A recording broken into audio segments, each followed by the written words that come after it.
오늘 본문에 우리 이제 에베소서 강의 12번째 시간으로 우리가 함께 저는 이제 주보 지면 때문에 좀 짧게 했는데요. 교회는 위대하고 영광스럽다. 교회는 위대하고 영광스럽다라는 제목을 가지고 함께 말씀의 은혜를 나누도록 하겠습니다. 오늘 본문은 교회의 본질에 대한 이야기를 사도 바울을 통해서 우리들에게 들려주는 말씀이에요. 이것을 이미지로 우리들에게 전달하는 것을 주목해 보십시오. 교회에 대한 이미지를 어떤 것으로 사도 바울이 그리고 있냐면 도시 국가의 모습과 같다. 바로 하나님 나라의 시민이다. 교회가. 그리고 교회는 더 나아가서 가족이다라고 이야기합니다. 교회는 하나님의 가족이기에 서로 함께 교회는 성전으로 삼으신 주님 안에서 바로 하나의 모습으로 서 있다라는 사실, 이게 바로 오늘 본문이 우리에게 전달하려는 하나님의 교회, 교회의 본질에 대한 모습입니다.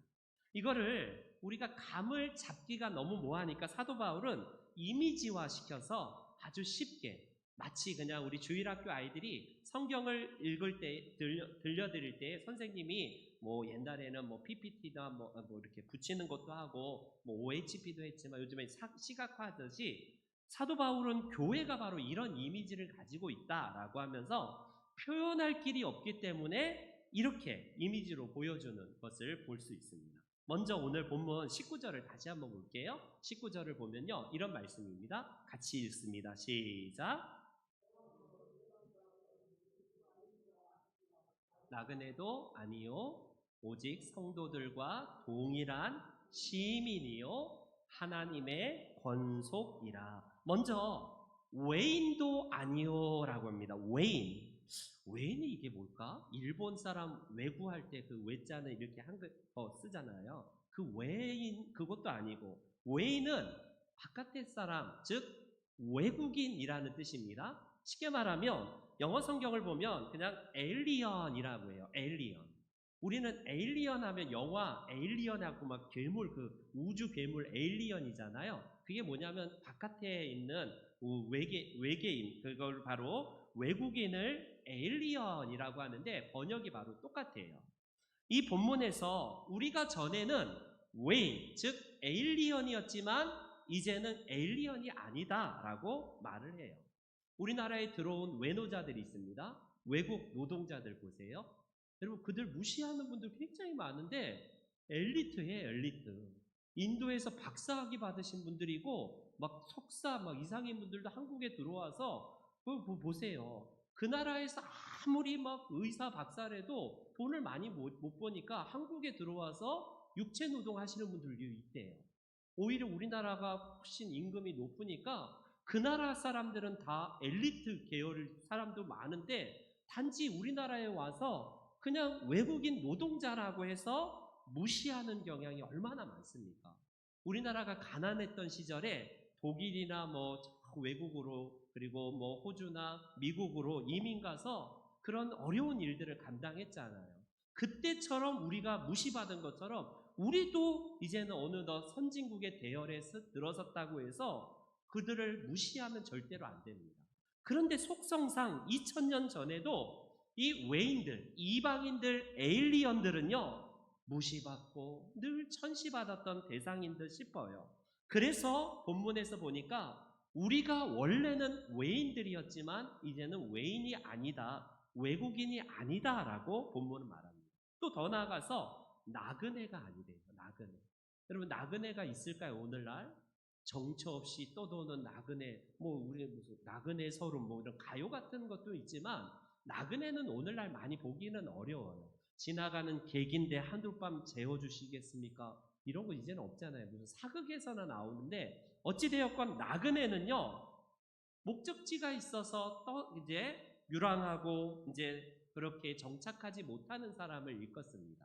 예를 들어서 지금도 실향민들이 있어요. 우리 가깝게 이 인천에도 많은 실향민들이 있는데 그들이 고향을 그리워하는데 가슴에 한쪽에 어렸을 때 어머니 사진, 막 그 아내 사진, 그냥 결혼했는데 전쟁이 나서 막 남편은 내려오거나 아내는 내려와서 같이 못 내려온 경우, 아니면 부모님이 거기 있든지 우리 자녀가 거기 있든지, 그 몇십 년, 70년 전에 그 사진을 꼬깃꼬깃한 사진, 낡은 사진들, 심지어 집문서도 갖고 있으신 분도 있어요.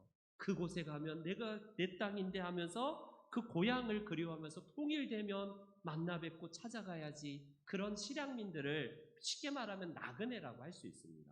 이 나라에 정착하고 이 나라에 집은 있지만 늘 고향을 그리워하는 사람들을 일컬어서 바로 나그네라고 하는데, 오늘 본문에도 우리에게 이제는 더 이상 우리는 나그네가 아니다라고 두 번째로 말씀을 하고 있어요. 하나님 나라의 시민권을 가지고 있지 않는 자들은 나그네이고 여전히 외인이지만 우리는 그렇지 않다라고 할 수 있습니다. 여러분, 지금 우리나라가 그래도 이제는 살만하고 선진국의 대열에 들어섰기 때문에 미국 시민권 한 몇십 년 전만 해도 막 눈이 동그래져서 시민권자 하면 굉장히 막 대단해왔거든요. 근데 지금은 뭐 미국도 하도 뭐 어려우니까 우리나라 다시 역이민으로 온다고 하잖아요. 그만큼 우리나라가 잘 살기는 했는데, 여러분 그 당시 2000년 전에 로마 시민권 한번 상상해 보십시오. 사도 바울이 이 본문을 기록할 때에 로마 시민권을 가지고 있다. 지금 나 미국 시민권자야. 마치 우리나라 몇십 년 전에 미국 시민권자가 있다면 와, 부럽다, 대단하다 뭐 이런 것처럼요. 그것 한 10배, 100배 이상의 로마 시민권을 가진 자들은 로마 정부로부터 보호를 받는 사람이에요. 우리나라도 외교관과 외교부에서 그 나라 어떤 일이 있으면 자국민을 보호하잖아요. 예를 들어서 미국인이 어느 곳에 있으면 그 나라에서 미국인들을 다 구출해내고, 우리나라도 그런데 아무래도 국력이 약한 나라는 보호한다고 해도 한계가 있는 것을 보게 됩니다. 힘이 강하고 막 저 미국 천조국이라고 알려진 미국 같은 나라는 힘을 쓰니까 막 그냥 뭐 이렇게 우리 협상을 해서 쉽게 막 데려오기도 하고 막 그러잖아요. 근데 아무래도 가난한 나라는 보호해주지도 못하고요. 별로 신경도 잘 안 쓰게 됩니다. 그런데 로마 시민권은 그 당시에 세계 제패국에서 최고의 시민권자이기 때문에 시민권을 가진다면요, 자랑스러워하고 얼마나 대단한지 몰라요. 그런 그들이 여러분 로마 시민권을 사기 위해서 출세를 해서 거액의 돈, 평생 보통 사람은 만져보지도 못할 돈을 주고 로마 시민권을 사는 분들도 있습니다. 근데 사도 바울은 나면서부터 시민권자를 가지고 있기 때문에 얼마나 대단한 가문이고 대단한 사람이에요. 어찌되었건 여러분, 그 당시에 로마 시민권을 가진 자는 로마 정부로부터 보호를 받고 함부로 이 사람들 재판권도요, 자기네 자국민이라고 할지라도 못합니다. 그래서 사도 바울이 나는 우리 로마에 상소하겠다라고 하면서 그 법의 심판을 이 이스라엘이 아닌 로마로 가져가지 않습니까? 바로 그거예요. 우리도 이 시민권을 가지고 있는데 바로 하나님 나라의 시민권이라고 할 수 있습니다. 어느 국가가 100% 완벽하게 보호해주지는 못하지만 하나님 나라의 시민권자들은요, 하나님께서 보호하시는 거예요. 이제는 우리가 외인이자 나그네의 인생이 아니라 하나님 나라의 시민이기 때문에 주님이 우리를 보호하시겠다라는 이 약속의 말씀이 시민권이라는 이것에 가지고 있는 그런 굉장히 권한 있는 그런 것이라고 할 수 있습니다. 여기서 더 나아가서 세 번째로 우리는요, 어떤 자들이라고 하냐면 우리가 하나님의 가족이래요. 가족. 그래서 19절에서 가족을 조금 어려운 단어를 쓰는데요, 하나님의 권속이다라는 이 말이 곧 권속이 가족이란 말이에요. 가족도 한자 한문인데 이 권속도 같은 한문이고요. 다 같은 그냥 패밀리예요. 패밀리. 하나님 나라의 가족이다. 가족이 훨씬 더 쉬운 번역이기 때문에 그냥 가족이라고 하겠습니다. 시민에 비할 바가 못 될 만큼 굉장히 중요한, 여러분 하나님은 시민과 가족은요 개념이 확 차이 납니다. 시민도 물론 보호해주지만 가족은요, 이거는 굉장히 친밀도가 더 높은 그런 단어가 바로 가족이라고 표현하고 있어요. 우리나라 표현에 여러분 물은 피는 뭐보다 진하다고요? 물보다 진하다 이런 말 쓰잖아요. 혈육이 그만큼 굉장히 끈끈하고 깊다라는 것을 볼 수 있는데 하나님께서 우리를 뭐라고 표현하시냐면요. 너희는 이제 더 바깥에 남의 자식이 아니라 내 새끼야. 내 자녀야. 하나님께서 가족이라고 표현할 만큼 우리는 전에는 전혀 상관없던 하나님과는 상관없던 사람들이 이제는 십자가에서 흘린 그 보배로 피로 말미암아 아버지라고 부를 수 있는 자격을 얻게 되었고 그분이 우리를 자녀라고 하고요. 우리가 서로 함께 가족이 되어서 형제다, 자매다 이렇게 표현한 겁니다. 제가 최동훈 목사님을 광고 시간에 최동훈 형제님이 우리 저기 목사 한 수 받습니다 했더니 어떤 분이 그러더라고요. 목사님 형제라고 그래 목사라고 해야지. 여러분 형제가 그런 의미예요. 무슨 의미인지 알죠? 제가 무슨 하대하거나 그런 개념이 아닙니다. 굉장히 중요한 단어예요. 그래서 제가 만약에 최강순 권사님을 최강순 자매님 하면요. 권사님을 막 하대하고 뭐 낮게 보고 이런 개념이 아니에요. 절대로. 그리고 권사님이 만약 그런 이야기를 들었을 때에 저 목사님이 밥을 오늘 저녁 잘못 잡수셨나? 이렇게 생각할 필요가 없어요. 다시 한번 불러보겠습니다. 최강순 자매님, 차강순 자매님 하면 어떤 느낌이 드세요? 솔직하게. 잘 안 들어봐서. 그렇죠. 어떤 느낌이 드세요? 차광순 자매님 하면요.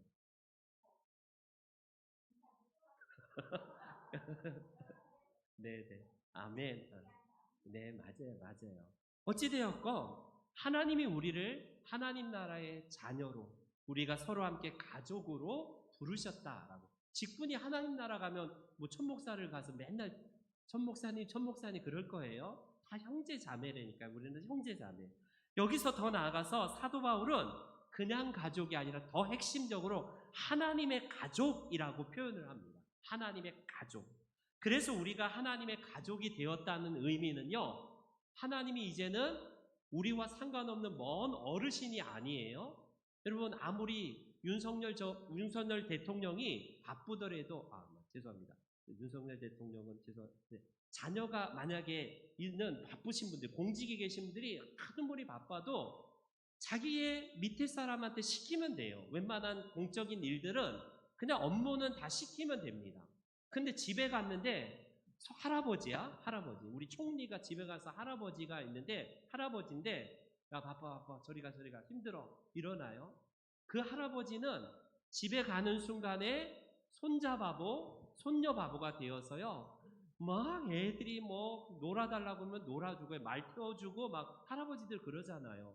그렇게 엄격했던 분들이 가족의 개념은 완전히 다른 개념이에요. 공직에서 하고 내가 이런 사람이야 높은 사람이라고 할지라도 그 아래 모든 업무들은요 밑에 사람 시키면 되지만 아무리 바쁘더라도 가족은요 이건 외면할 수가 없는 거예요. 그래서 어떠한 일이든지 간에 가족은요 다 이게 용납이 되는 것이 가족의 특징이 아닙니까? 바로 그런 모습이 하나님의 모습이라고 할 수 있습니다. 하나님께서는요 그 위대한 천지를 창조하시고 지금도 세계를 구원하시기 위해서 쉬지 아니하시는 하나님이신데 그 바쁘신 하나님이 뭐라고 하시냐면 우리의 기도에 응답하시고 우리가 하나님 앞에 응석 부리면서 어린아이처럼 때를 쓸 때에도 하나님은요 외면하지 않는다니까요.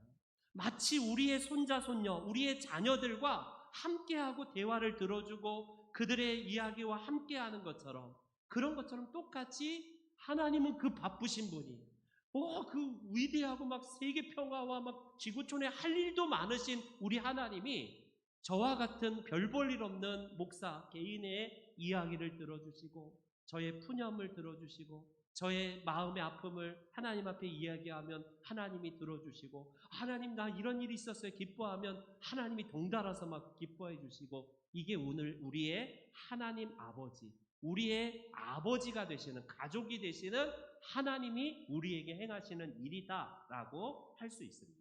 자녀에게 쏟는 시간이 아까운 분은요 그분 아버지 아니에요. 손자 손녀에게 야 뭐 귀찮게 저리 가 이런 분들은요 진짜 의미에서 할아버지 할머니가 아닐 겁니다.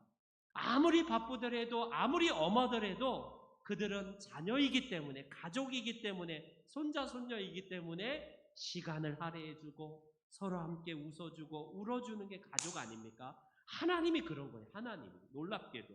그래서 교회 구성원들은 여러분 교회마저 차별과 교회마저도 위계 질서가 있어서 그런 곳은 건강치 못한 곳입니다. 교회의 구성과 운영의 원칙도 법을 세우는 분들이 있어요. 목사님 의장 하면서 그러면 의장 회의 같은 거 좋아하잖아요. 막 그런 뭐 재직회나 막 공동회의에 기다렸다가 자기 똑똑한 거 막 드러내려는 사람들이 있어요. 우리 교회는 감사하게도 그런 분이 없더라고요. 목사님 하면서 막 나와서 막 마이크 잡기 좋아하고 막 성경이 어떻고 막 떠드는 분이 있어요. 죄송하지만 목사님들 모이는 총회 장소 가면 제가 그랬잖아요. 노예를 위해서 성노예가 거룩한 노예가 되기 위해서 기도해 주세요. 왜 그런 얘기를 하는지 아시죠? 여러분들이 그 현장을 보면 뒤로 자빠질 일들이 한두 가지가 아닐 겁니다. 이미 아실 분은 아시겠지만 네, 아무튼 그래요. 여러분, 우리가 법을 앞세우고 정의를 앞세우는 것은 교회가 아니에요. 쉽게 말하면 가족이랬잖아요. 가족이 만약에 여러분 무슨 뭐 얘기를 하다가 야 법이 이건데 너 그럴 수 있어? 늘 법법거리면 애들한테 법이야. 야 이거 먼저 원칙이 이거야. 막 정의를 내세우고 아버지가 자녀한테 하면요 애 피 말려갖고 그의 가정 안에 못 있습니다. 뛰쳐나가지 가정 안에 못 있어요. 교회가 그렇습니다. 교회가 정의보다 사실 정의도 필요해요. 법도 필요합니다. 무조건 법 무시하고 무조건 사랑만 하자 그거 말하는 거 아닙니다.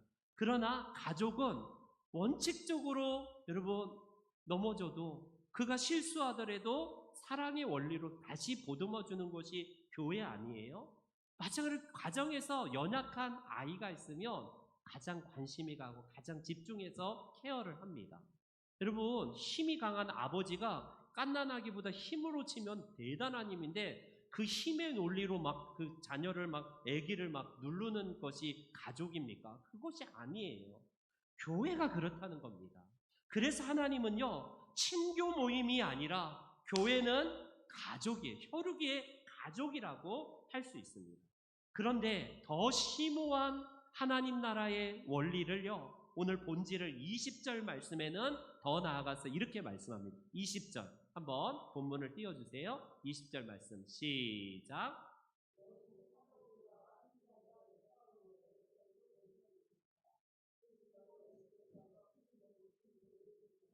네, 여기서 보면요 이제는 교회가 하나님이 거하실 처소래요.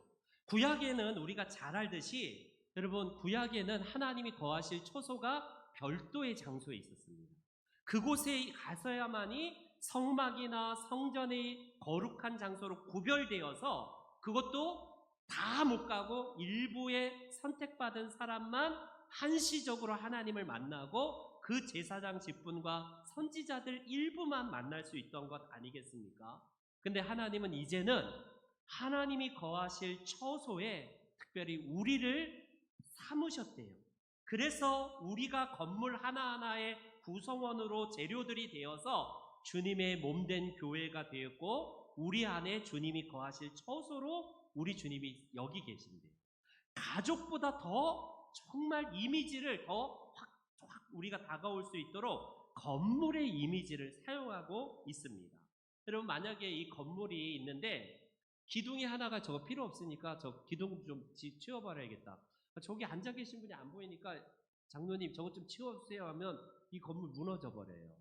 여러분 아무리 쓸모없는 거라도 건물을 지을 때 용도에 맞게 필요하니까 그곳에 있는 것이라고 할 수 있어요. 그래서 오늘 우리가요 교회가 영광스러운 것은 하나됨에 대한 말씀입니다. 하나됨. 아까 구약은 별도의 사람이 하나님이 선택하여서 그들을 통해서 백성들에게 말씀하셨던 것이 구약의 제도예요. 거기는 엄격한 틀과 형식과 몇 규빗을 만들고 어떤 재료를 만들고 거기서 어떻게 하라라는 아주 준엄한 하나님의 명령이 그렇게 내려진 것이 구약에 하나님께서 거하실 처소였습니다. 그런데 이제는 성전은 어떤 곳인가? 우리 존 러스킨이라고 하는 19세기 유명한 사상가와 건축가가 있습니다. 존 러스킨이 건축가로서 이런 얘기를 한 적이 있어요. 저 들어보십시오. 교회 건축의 요소는 철근, 시멘트, 나무, 흙, 기와, 벽돌이 아니다. 교회 건축하는 데 있어 꼭 필요한 것은 진리, 아름다움, 애정, 희생, 순종, 땀, 그리고 마지막으로 꿈이다. 여러분, 건축가가 굉장히 유명한 건축가가 이 이야기를 합니다.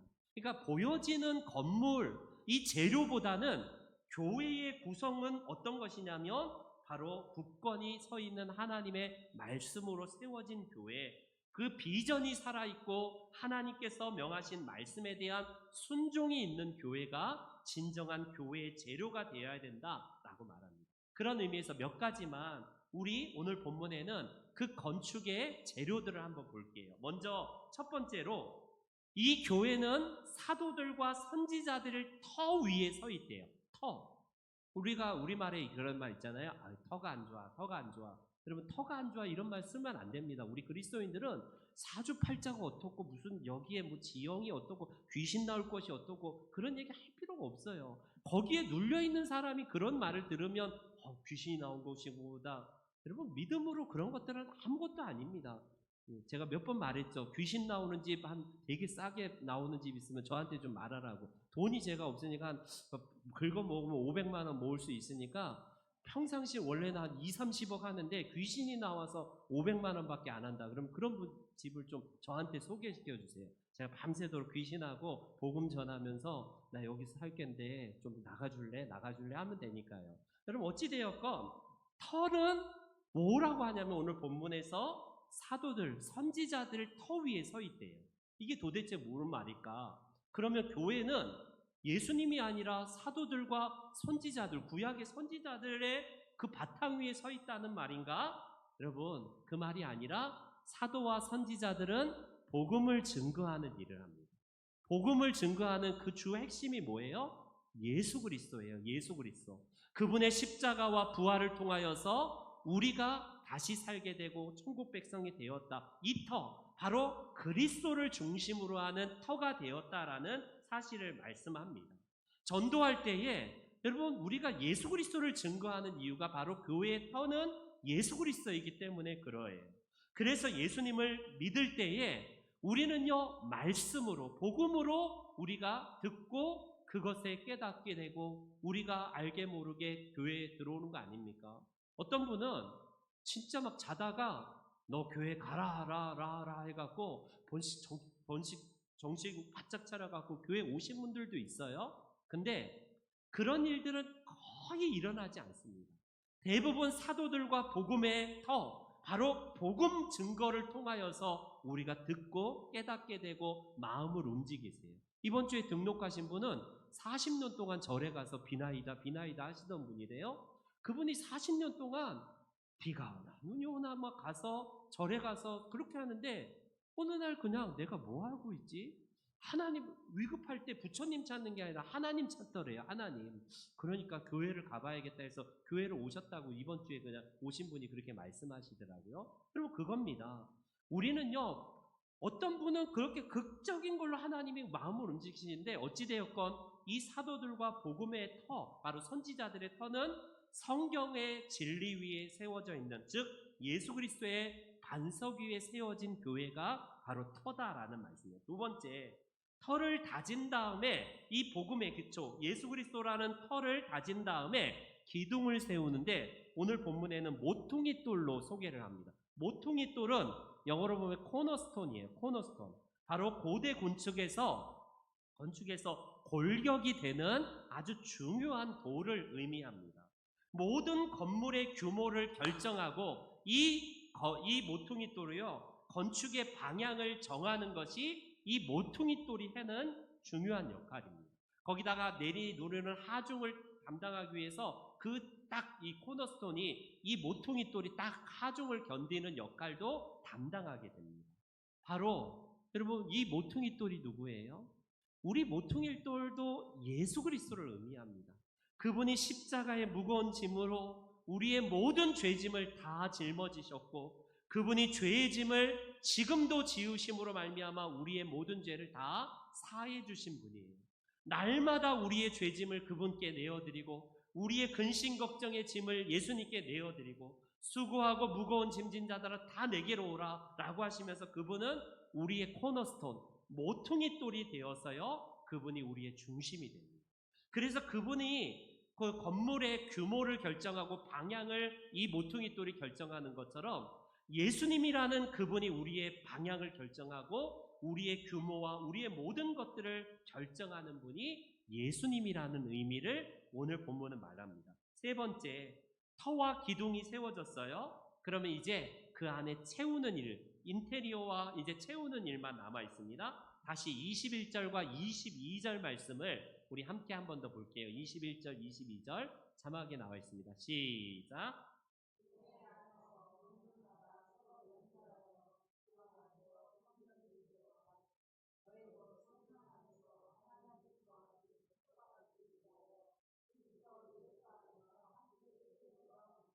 예, 이제는 예수님이 우리의 이 코너스톤, 모퉁이 돌이자 이제는 우리의 이 모든 터가 되어졌는데 그 안에 채워놓을 재료는 뭘까?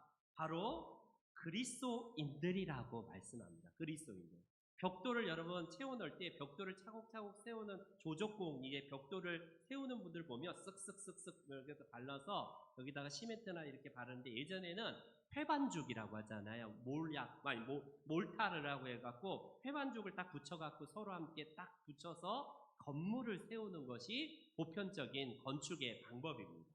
이거는요, 뭘 의미하냐면 그 교인들이 서로 함께 이제 역할을 감당함을 통하여서 서로 하나의 벽돌이 세워지고 건축 재료가 되어서 우리가 함께 지어져가는 하나님의 백성들이다라는 사실입니다.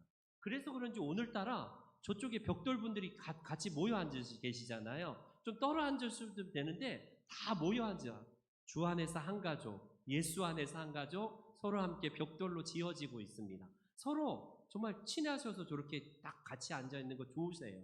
얼마나 외로워요. 우리 차광순 권사님, 차광순 자매님이 얼마나 혼자 저렇게 앉아 계실 게 외롭습니까? 여러분 그래요. 성도의 공동체는 그리스도가 여러분 우리의 모퉁이 돌이자 우리의 모든 것을 결정하고 터가 되지만 그 안에 채워지는 것은 무엇이냐면 재료들은 그리스도인들이에요. 그리스도인들이 서로 함께 여러분 이 회반죽이 딱 들어갇혀서 우리가 서로 함께 딱 붙어 있는 겁니다. 이게 없으면요 뻑뻑하고 뭔가 이렇게 안 맞아요. 안 맞습니다. 그래서 옆에 있는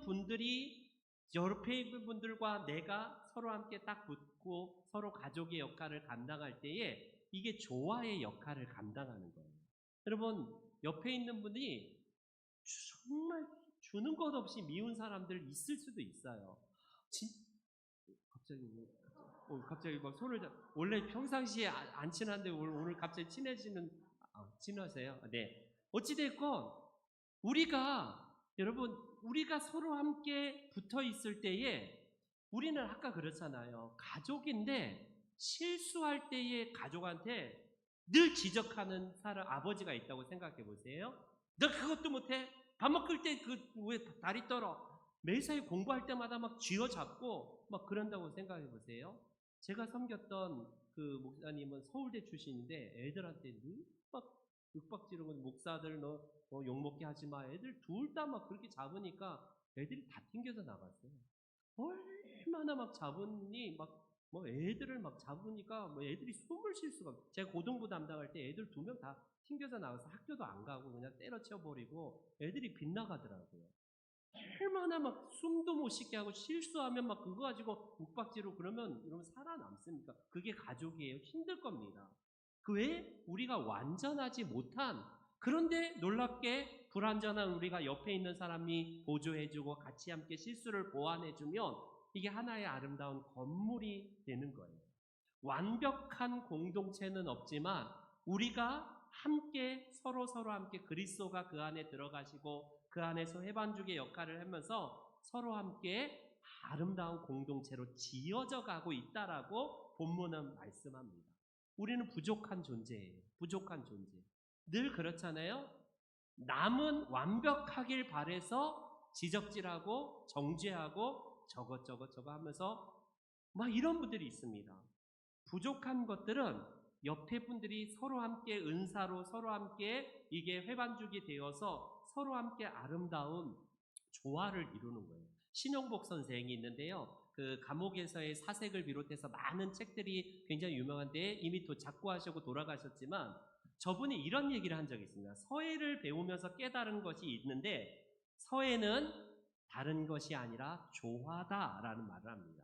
그러면서 이런 얘기를 해요. 여러분 서예를 보면 서예는 이렇게 쓰다가 실수하면 그 순간에 어떻게 되냐면 막 구겨서 버리는 게 아니라 만약에 쓰다가 너무 기울어지거나 점이 잘못되면 그 다음 글자를 딱 연결해서 그 글자를 이어서 쓸 수밖에 없는 구조입니다. 지우개가 아니라 먹으로 쓰기 때문에 이 다음 글자로 그걸 보완해줘서 이 만약에 잘못된 글씨도라도 그것의 다음 글자를 막 한문 같은 거 그러잖아요. 저는 한문이 약해서 오늘 다음 글자로 한문으로 그 다음 딱 이렇게 보완을 해주면 잘못된 첫 번째 글씨가 조금 실수가 있더라도 그 다음 글자로 보완을 해줘갖고 연결하는 이게 조화의 묘미랍니다. 이게 바로 서예할 때의 특징이래요. 그리고 저는 이 이야기를 들으면서 교회가 이런 것이구나, 교회가. 우리는 완벽한 걸 기대해서 어떠냐면 내로남불. 나는 불완전한 걸 당연하게 생각하고 불완전한데도 자기는 완전하다고 생각하고 남을 자꾸 이렇게 완전하지 못하네, 실수하네 하면서 지적하고 계속 끊임없이 정죄하는 경우가 있어요. 우리 옛날에 전용독이 부른 이런 노래 있습니다. 사랑을 쓰려거든 연필로 쓰세요. 연필로 쓰세요. 왜냐하면 지우기가 볼펜으로 쓰면 너무너무 어렵잖아요. 그래서 사랑을 쓰면 연필로 쓰세요. 이게 무슨 말이냐면 실수할 수 있다는 거예요. 연애할 때도 실수하는데 교회 안에서 신앙생활 하는데 우리가 잘못된 실수를 할 때에 저것 봐, 저 목사의 저게 장로야? 아유 저런 것 때문에 교회가 욕먹어 하면서 늘 실수를 용납하지 못하는 거의 바리새인급의 이 종교인들이 교회 안에 있습니다. 여전히 있어요. 그래서 교회는요, 한 사람 한 사람이 모일 때 너무 연약하고 하나님이 특히 보실 때 실수투성에다가 너무 허물도 많고 인격 미달에다가 완전히 함량 미달인 분들이 놀랍게도 옆에 있는 분이 조화로운 딱 보조 역할을 하고 서로 함께 딱 악교가 되고 회반죽이 되어서 서로 함께 딱 벽돌의 역할을 할 때에 이게 정말 묘미예요. 여러분 아까 말씀드렸지 노예에서 깜짝 놀랄 일들이 많아요. 요번에 제 옆에 장로님이 유일하게 안 가시고 끝까지 5시까지 기다리셨거든요. 아침부터 이제 회의를 하고 막 하는데 못 볼 꼴을 봤어요. 한 분, 다른 장로님들은 식사하시고 다 대부분 점심때 가시고 막 한 2시면 대부분 장로님들은 가시는데 한 분이 옆에서 마치는데 입이 벌어져서 목사님들이 그러면서 어떠세요? 저기 목사님 충격이 크네요. 큰 충격이 크네요. 막 이런 말씀합니다. 상상할 수 없는 일들이 교회 안에 목회자들도 그런 일들이 있어요. 그런 모습을 보면서 야, 교회는 완벽한 공동체가 아니다. 허물 많고 실수 많고 야, 어찌 보면 세상보다 더할 수도 있는 모습이 우리의 불완전한 우리의 모습인데 하나님은 놀랍게도 21절에 보니까 뭐라고 하시냐면 성전이 되어 간대요. 여러분 저기 단어를 보세요. 성전이 되었다가 아니라 진행형입니다. 22절에는 함께 지어져 가고 있대요. 이게 뭘 의미할까? 여러분 우리는 언더 컨스트럭처, 우리는 공사 중이라는 말이에요. 이미 완벽하게 지어진 공동체가 아니라 계속 지어져 가고 있는 진행 중인 곳이 교회다라는 말씀입니다. 지금 보여지는 현상은 이게 교회야? 내가 이런 교회라면 난 안 다녀. 여러분 그게 너무 막 무슨 진짜 막 죽일 일이라면 우리가 막 법유하고 잡아야죠. 그런데 실수할 수 있어요. 실수. 넘어질 수 있습니다. 근데 그거 가지고 막 자기는 의롭고 다른 사람은 그래서는 안 된다라고 하면 여러분 그런 공동체가 연약해서 내가 보완해 주는 게 이게 서예의 묘미처럼 그리스도인들이 그렇다니까요.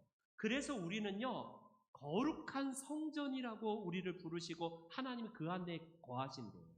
이런 흉엄을 많은 천목사가 목회를 하는데도 불구하고 하나님께서 함께 지어져 가게 하시고 그 안에 우리 주님이 아버지로 우리를 자녀로 부르신다는 거예요.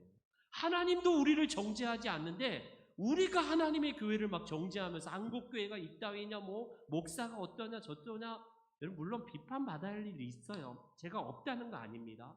근데 너무 싸늘한 비판을 하는 사람들은 죄송하지만 굉장히 위험해요. 제가 참 안타까운 게 오카는 목사님 아들이 그렇게 한국교회를 공격했거든요. 굉장히 싸늘한 지성으로 한국교회와 막 되게 막 비판 많이 하더니 결국 그분 하나님도 없고 부활도 없고 무슨 예수라는 사람이 있는지도 없고, 오카는 목사님 큰아들이 지금 막 유튜브에서 이제는 완전히 반성경학자가 반성경주의자가 되어서 막 아버지도 잘못 목회했다, 사람들 잘못 인도했다 막 이렇게까지 해요. 참 안타깝지 않습니까? 너무 싸늘하게 이상적인 교회를 꿈꾸는 건 좋지만 우리가 그러한 사람이 되면 안 돼요. 따뜻한 가슴이 있는 상태에서 냉정한 이성으로 비판하면 좋은데 냉정한 이성으로 비판만 하지 따뜻한 가슴이 없어요. 교회를 향한 안타까움이 없으면 그럴 수도 있다라는 겁니다. 이제 결론을 맺을게요. 여러분 과정이에요. 과정. 교회는 과정이지 완벽한 것이 아닙니다. 그래서 어느 분은 교회 왔다가 뭐야 성자들만 있는 줄 알았더니 이게 뭐야, 죄인들이 거하는 곳이지만 하나님 우리를 외인이자 나그네가 아니라 이제는 한 가족으로 서로 함께 부족하고 실수하면 세워져지고 서로 함께 보완해주는 공동체가 교회라고 말씀을 하고 있습니다. 여러분 그렇기 때문에 우리는요 보통 모임이 아니에요.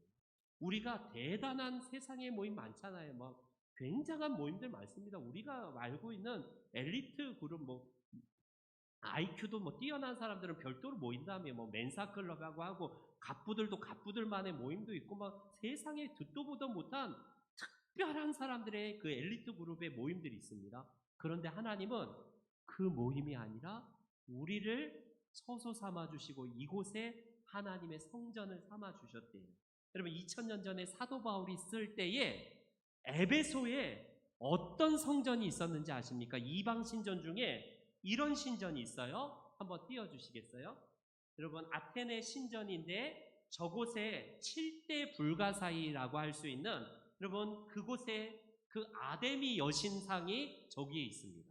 굉장히 여성의 그 가슴을 강조하고 굉장히 다산을 강조했던 그 아테네 아데미 신전인데 저곳에 웅장한 지금 복원한 그런 모형도긴 한데 대리석이 엄청나요. 저게 붙어놓은 게 아니라 통대리석을 저때의 기술로 도대체 기중기도 있는 것도 아니고 기계도 있는 것도 아닌데 도대체 저걸 어떻게 세웠느냐 해서 7대 불가사의예요. 사도 바울이 이 당시에 이 바로 에베소 안에 저 엄청난 신전, 저걸 보면서 하나님이 거하시는 신전이다라고 하지 않아요. 사람들이 3, 4, 5 모인 볼품없고 연약하고 실수 많고 흉엄을 많은 에베소의 교인들, 그들이 비록 세상에서는 별 볼 일 없는 사람일지라도 하나님은 그곳을 성전을 삼아서 그곳에 거하시겠대요. 저런 어마어마한 건축물에 하나님이 거하신다라고 말씀하지 않으세요. 지금도 마찬가지입니다. 우리는 세계의 종교 기관에 보면 저도 가끔씩 그런 성당이나 이런 불교 사원 같은 데 들어가 보면 지금 바로 한 발짝만 움직이면 신이 막 노려보는 것 같고 그런 분위기를 자아내는 곳이 있어요. 으리으리한 막 그런 사제의 신전들, 막 세상의 이방 신전들을 보면 그런 큰 크기의 신이 거하신다라고 크기로 압도하고 이런 걸로 압도하려고 합니다. 그런데 그런 곳에 하나님이 계시지 않는데 하나님은 2000년 전에 바로 외인도 아니고 이제는 나그네도 아닌 하나님의 가족으로 하나님이 성전 삼으셔서 우리를 재료로 삼으셔서 그 안에 거하시는 분이 우리 하나님이라고 하십니다. 바라기는 우리 모든 분들 교회의 위대함은 바로 여기에 있어요. 그 교회가 크냐 작냐로 평가하면 절대로 안 돼요. 아무리 교회에 개척교회가 왜 이렇게 많은 거야? 여러분 교회가 많아도 술집보다 적어요. 꼭 기억하세요. 술집이 늘어나면 뭐 술집이 이렇게 많어? 비판하는 사람이 있습니까? 없어요. 근데 놀랍게도 기독교인이 왜 이렇게 개척교회가 빨간 십자가가 한국에는 이렇게 많은 거야? 그럴 필요가 없어요. 하나님이 몸된 교회로 삼으셨기 때문에 그곳을 하나님이 거룩한 성전으로 우리가 모인 그곳을 하나님은 성전이라고 말씀하시기 때문에 그렇습니다. 바라기는 우리 모두가 가족으로서 서로 함께 연합하여 서로 함께 형제자매가 되었는데 이 교회의 위대함, 이 교회의 영광스러움 그것을 외적인 크기가 아니라 우리를 성전 삼으신 그분의 은혜, 예수님의 보배로운 피로 말미암아 세워주신 이 은혜를 찬양하는 저와 여러분들 되시기를 축원합니다. 아멘.